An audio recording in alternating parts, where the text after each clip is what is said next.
Ito ay rated SPG. Striktong patnubay at gabay ng magulang ang kailangan. Maaaring may masiselang tema, lengguwahe, karahasan, sexual, horror o droga na hindi angkop sa mga bata. Ang mastermind ay unti-unti nang mabubunyag. Si Evelyn ang susi para matuklasan. Pero makakaligtas kaya si Evelyn dahil itutumba rin siya ng mastermind bago pa siya makakanta. Abangan natin sa Lilet Matias, Attorney at Law. Dinukot ni Ino si Evelyn dahil nalaman ni Ino kung saan huling namataan si Evelyn. Mabilis siyang kumilos para maabutan niya si Evelyn. Pero bago pa dumating si Ino, ay kausap ni Evelyn ang nag-utos sa kanya sa telepono para idiin si Lilet sa kaso at makulong. Nung abutan ni Ino si Evelyn, galit na galit siya dahil maraming nadamay at napahamak sa kasinungalingan niya. Sinakay ni Ino si Evelyn sa kotse niya at tinutukan ng patalim. Dinala ni Ino si Evelyn kung saan siya nagtatago. Nakokonsensya si Lilet dahil sa pagkakamali niya sa kaso ni Trixie noon. Nagpasama si Lilet kay Kurt na puntahan nila si Trixie para makausap. Ayaw pa sana kausapin ni Trixie si Lilet pero napilitan na rin siya. Humingi ng tawad si Lilet sa pagkakamali niya noon. Mabilis na nakaramdam si Trixie na nagkausap na pala sina Ino at Lilet.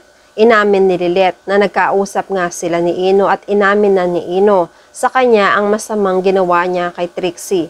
Inulit ni Trixie dahil hindi mabanggit ng diretsyo ni Lilet.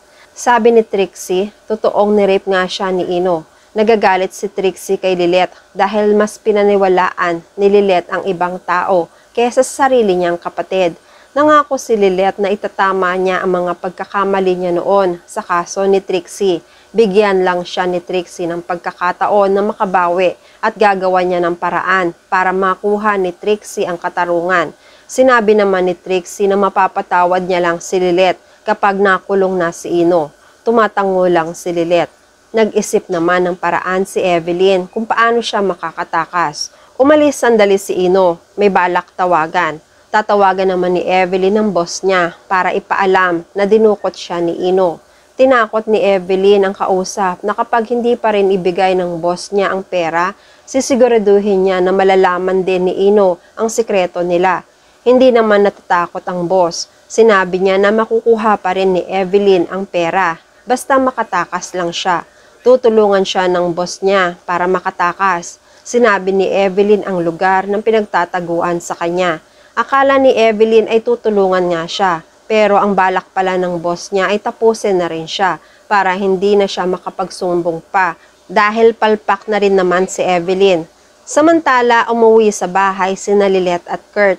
Habang kumakain sila ay naikwento ni Lilet na nagpunta siya sa opisina ni Trixie para humingi ng tawad sa kasong pinanalo ni Ino.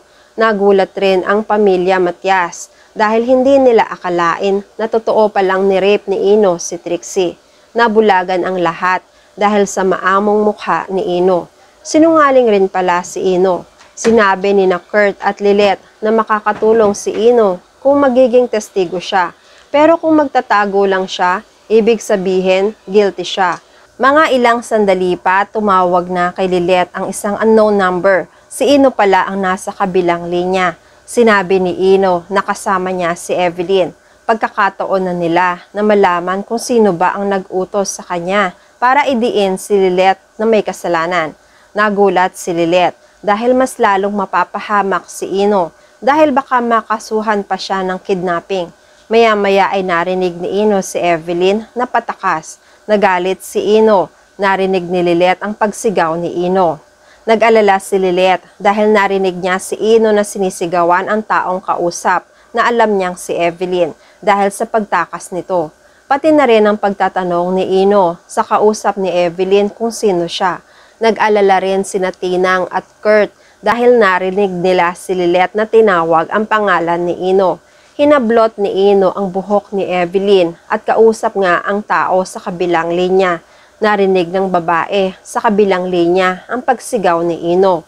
Mukhang si Patricia ang babae dahil kahawig nito ang pormahan ni Patricia. Mukhang si Patricia ang nag-utos kay Evelyn para idiin si Lilet dahil sa galit niya rin dito. Pero hindi pa rin tukoy kung si Patricia na nga ang nagpapatay kay Atty. Mir o siya mismo ang pumatay dito. Posibleng si Patricia ay ginamit lang ang pagkakataon para mapaghirap niya si Lilet sa loob ng kulungan para makaganti siya dahil sa matindi niyang selos kay Ramir.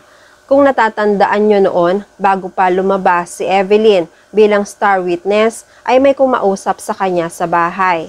Ang sinabi noon ni Evelyn, "Kilala kita, napapanood kita sa TV." Posibleng si Patricia dahil kilala na nga si Patricia sa TV at social media. Pero hindi pa rin sigurado kung si Patricia pa rin ang pumatay. Dahil maaaring binayaran lang ni Patricia si Evelyn para sa ganon ay mapahamak si Lilet. Dala ng sobrang galit at puot ni Patricia kay Lilet. Inutusan niya si Evelyn na idiin sa kaso para makulong at magdusa si Lilet sa loob ng kulungan. Pero ngayon na nakalaya na si Lilet at hindi umubra ang statement ni Evelyn para madiin si Lilet, ayaw nang bayaran ni Patricia si Evelyn sa kapalpakan nito sa mga inutos niya. Sa kabilang banda, nag-aalala ang lahat para kay Lilet. Ganun rin sina Lilet at Kurt dahil sa ginawa ni Ino. Magagamit pa naman nila si Ino. Pinaalam ni Kurt sa mga pulis ang pagtawag ni Ino. Magiging lead ito sa mga pulis para malaman ang kinaroroonan ni Ino. Mga ilang sandali nga ay dumating na sa kanilang bahay ang mga pulis. Hindi mapakali si Lilet dahil sa tono ng mga pananalita ni Ino ay kailangan niya ng tulong. Nag-aalala rin si Tinang. Sabi ng babaeng pulis, "May numero ka ng ginamit ni Ino, di ba? Tawagan mo, attorney." Kinuha nga ni Lilet ang cellphone at planong tawagan si Ino. Pero hindi pa siya nakakapindot ng numero ay sumulpot naman ang isang pulis. May dala siyang magandang balita. "Attorney Matias, nahanap na namin kung saan nagtatago si Ino." Naging interesado ang lahat. Silang lahat ay napalingon at naghihintay sa susunod na sasabihin ng pulis. May itinawag sa akin ang mga kasamahan ko na may natagpo ang katawan sa lugar na yon. Natakot sina Lilet. Baka kung ano ang nangyari kay Ino. Si Ino pa naman ay makakatulong sa kanila bilang testigo. Nakarating na rin ang balita kina Lorena at CRD tungkol sa natagpuang katawan sa pinagtataguan ni Ino. Nagmadali silang sumugod sa lugar kung nasaan si Ino. Inabutan nila na maraming pulis. May mga dilaw na banner rin sa paligid. Ibig sabihin, may taong namatay dito sa loob ng paligid. Nag-uusisa at makulit na nagtanong si Lorena. Gusto niyang makasiguro na walang masamang nangyari kay Ino. Kaninong katawan kaya ang maaabutan natin na nakahandusay? Kay Ino o kay Evelyn? Kagagawan ba ito ng boss ni Evelyn para hindi makakanta si Evelyn? Dinamay na rin ba si Ino para tuluyan ng maitago at matahimik ang sikreto ng krimen?